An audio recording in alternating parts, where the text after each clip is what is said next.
Hello friends. तो आज इस वीडियो में हम सीखेंगे कि कैसे आप किसी मैट्रिक्स का इन्वर्स निकाल सकते हैं। जनरली जिस मेथड से हम निकालते हैं वो थोड़ा सा हमें लेंदी लगता है, तो आज मैं आपको सिखाऊंगा एक अलग से तरीका, एक शॉर्टकट तरीका जिससे आप जो है मैट्रिक्स का इन्वर्स निकाल सकते हैं। सबसे पहले जब भी मैट्रिक्स का इन्वर्स हमें देखना होता है तो वो मैट्रिक्स जो है वो एक स्क्वायर मैट्रिक्स होनी चाहिए। जैसे तो मेरे सामने मैंने यहाँ एक मैट्रिक्स लिखी है 3x3 की, तो ये बिल्कुल एक स्क्वायर मैट्रिक्स है। तो सबसे पहले मुझे इसका डिटर्मिनेंट पता करना चाहिए। डिटर्मिनेंट अगर आपका क्या आता है, नॉन जीरो आता है, इन दैट केस आपकी मैट्रिक्स का जो है इन्वर्स एग्जिस्ट करता है। तो अगर ये नॉन जीरो आता है, ये आप चेक कर लोगे, तो उस केस में ये इन्वर्स एग्जिस्ट करेगा। तो मुझे ये ज़रूर चेक करना है पहले कि क्या इसका डिटर्मिनेंट है। देन जब मैंने ये चेक कर लिया और ये नॉन जीरो आता है, उसके बाद मैं क्या करूँगा, इसको सॉल्व करूँगा। और मेरा तरीका क्या है, देखिए, आपने जो भी आपको मैट्रिक्स दी गई है उसको आप लिखिए। क्या लिखा है मैंने यहाँ पे, 4 3 2 -1 0 1 -2 1 3। ये सारे हमने एलिमेंट उसके लिख दिए, सारे नंबर हमने उसके लिख दिए।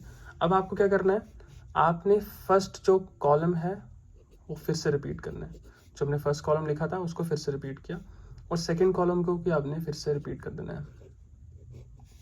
डन। अब इसके बाद आपने क्या करना है, इसकी पहली रो और इसकी दूसरी रो इसको भी रिपीट करके नीचे लिखना है। तो यहां तक आपको समझ आया, ये हमने लिख दिया।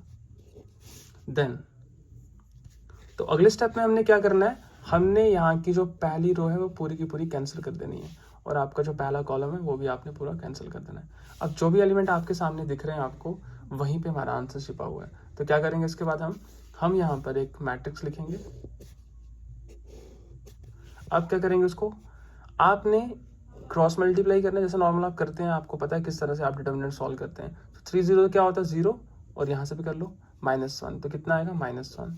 नेक्स्ट जो है 2 1 2, 3 × 3 9, सो 2 - 9 कितना होता है, -7। तो हमें वो एक्चुअल में लिखना यहाँ चाहिए, लेकिन हम यहाँ लिखेंगे, ठीक है। उसके बाद 3 और ये -0 कितना होता है, 3।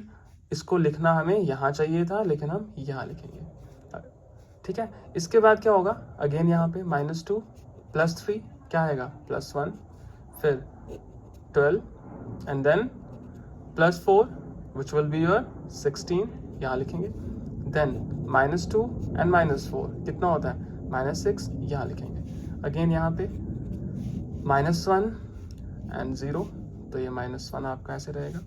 फिर 6 -4 आपका 2 आ जाएगा, फिर 0 और +3 हो जाएगा आपका ये।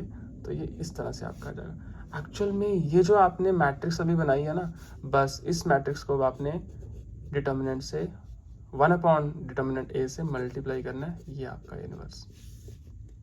तो एक्चुअल में ये है क्या, ये आपका एडजॉइंट a निकल आया है। सिर्फ एक ही स्टेप से आपका एडजॉइंट a निकल आया है। और अगर आपको वो पुराना मेथड अगर मैं याद दिलाऊं, तो उसमें क्या होता है, आपको पहले मैट्रिक्स लिखनी है, ठीक है, फिर उसके कोफैक्टर्स लिखने हैं, फिर उसका ट्रांसपोज करना है, देन वो ट्रांसपोज जो है वो आपको एडजॉइंट तक लेके आता है। लेकिन इस मेथड से आप वो जो 2-3 स्टेप जो है वो स्किप करके डायरेक्टली ये अप्लाई करके आप ए इनवर्स तक पहुंच जाएंगे।